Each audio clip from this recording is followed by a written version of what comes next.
उन्हाळ्यामध्ये सगळ्यांनाच मिल्कशेक अगदी प्यावासा वाटतो, पण हा मिल्कशेक मार्केटमध्ये घ्यायला गेलो तर खूप महाग असतो, पण तोच घरातल्या घरात बनवला तर काय मजा येईल। आपण आज ओरिओ मिल्कशेकची रेसिपी बघणार आहोत। त्यासाठी मिक्सरच्या भांड्यामध्ये मी 4 बिस्किट पहिल्यांदा सुरुवातीला फिरवून घेणार आहे आणि त्याची पावडर करून ती बाजूला काढून ठेवणार आहे। आजच्या व्हिडिओमध्ये ओरिओ मिल्कशेक कसा बनवायचा, त्याचबरोबर चॉकलेट सॉस घरी कसा बनवायचा याची पण मी रेसिपी सांगितली आहे, त्यामुळे व्हिडिओ स्किप न करता बघा।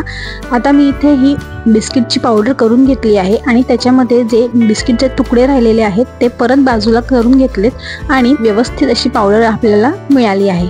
आता आपल्याला मिक्सरमध्ये पहिल्यांदा ओरिओचं बिस्किट घ्यायचं आहे। इथे मी 5 ओरिओची बिस्किट वापरलेली आहेत। त्याचबरोबर आपल्याला जवळजवळ 1 कप थंड दूध लागणार आहे। मी हे दूध फ्रीजमध्ये थंड करायला ठेवलं होतं आणि त्यानंतरच आपण इथे हे दूध वापरतोय। तर 1 कप आपण हे थंड दूध घेतलेलं आहे। त्यानंतर इथे मी चॉकलेट गनाश घेतलेला आहे, पण तुमच्याकडे जर चॉकलेट गनाश नसेल तर तुम्ही घरी तयार केलेला चॉकलेट सॉसही घेऊ शकता। चॉकलेट सॉस बनवण्यासाठी अर्धा कप पाण्यामध्ये आपल्याला 2 चमचे साखर उकळून घ्यायची आहे। जरा ते पाणी गरम झालं की त्यामध्ये आपण अर्धा ते 1 चमचा कोको पावडर टाकून ते मिक्स करून घ्यायचं आणि त्याला पण थोडंसं गरम करून घ्यायचं। ते लवकर घट्ट होतं आणि असं घट्ट झालेलं मिश्रण थंड झालं की आपला चॉकलेट सॉस घरच्या घरी तयार झाला। तर आता हे माझ्याकडे चॉकलेट गनाश आहे त्यामुळे मी तेच वापरते। तर इथे 1 चमचा चॉकलेट गनाश आपल्याला यामध्ये घालायचं आहे आणि त्याचबरोबर आपण इथे 2 छोटे चमचे साखर घालणार आहोत। साखर तुम्ही चवीनुसार घालू शकता।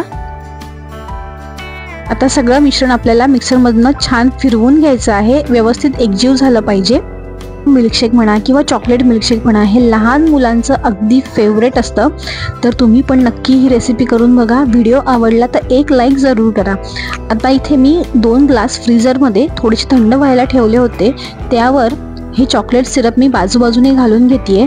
तुमच्याकडे जर मेल्ट केलेलं चॉकलेट असेल तर तुम्ही ते सुद्धा असं बाजूने घालून घेऊ शकता। आता मी तुम्हाला बाहेर जे मिल्कशेक मिळतात त्याचे एक सिक्रेट सांगणार आहे आणि ते सिक्रेट म्हणजे मी जे तुम्हाला चॉकलेट सॉसची रेसिपी सांगितली आहे तोच चॉकलेट सॉस सगळे जे मिल्कशेक बाहेर आपल्याला मिळतात, जे बाहेर आपण विकत घेतो तिथे वापरले जातात। तिथे ते कुठलंही चॉकलेट वगैरे वापरत नाहीत, त्याऐवजी ते चॉकलेट सॉस वापरतात, कारण ते त्यांना बजेटमध्ये परवडतं सुद्धा। तर तुम्ही पण हा चॉकलेट सॉस एकदा वापरून बघा। आता मी इथे काय केलं, हे आपण जे चॉकलेटचा सॉस आहे तो लावून घेतला आहे, त्याचबरोबर थोडं मिल्कशेक आपण कडेला लावून घेतलंय ग्लासच्या आणि त्यावरती आता आपण हा जो बिस्किटचा चुरा बनवलेला आहे तो आपण व्यवस्थित ग्लासला कोट करून घेणार आहोत। मध्ये सुद्धा प्रत्येकाचा फेवरेट फ्लेवर हा वेगळा असतो, तर तुमचा कुठला मिल्कशेकचा फेवरेट फ्लेवर आहे नक्की मला कमेंट्समध्ये सांगा आणि तुम्हाला त्याची रेसिपी बघायची असेल तर ते सुद्धा मला कमेंट्समध्ये सांगा। प्रत्येक वेळी नवीन काहीतरी तुम्हाला देण्याचा शिकवण्याचा प्रयत्न करत असते, त्यामुळे तुम्हाला जर माझे व्हिडिओ आवडत असतील तर नक्की व्हिडिओला लाईक करा, आपल्या मित्रमैत्रिणींना हे व्हिडिओ शेअर करा आणि आत्तापर्यंत जर या चॅनलला सबस्क्राईब केलं नसेल तर सबस्क्राईब नक्की करा।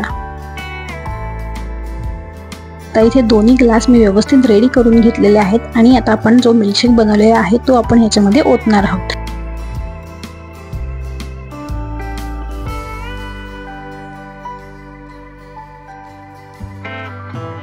आता ग्लासमध्ये आपण मिल्कशेक भरून घेतलेला आहे। आता त्याच्यावर थोडंसं आपण जो बिस्किटचा चुरा करून ठेवला होता तो आपण त्याच्यावर टाकणार आहोत। त्याचबरोबर एक बिस्किट जर आवडत असेल तर आपण त्याच्यावर लावू शकतो आणि आपल्याकडे जो चॉकलेट सॉस आहे आपण तो त्याच्यावर व्यवस्थित स्प्रिंकल करून घेऊयात आणि अशा प्रकारे आपला ओरिओ मिल्कशेक तयार झालेला आहे। खूप भारी लागतो, खूप मस्त लागतो।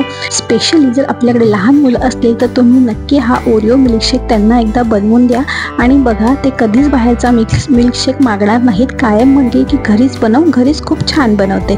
तर असा करायला अगदी सोपा, अगदी कमीत कमी साहित्य वापरून बनवलेला ओरिओ मिल्कशेक कसा वाटला नक्की सांगा।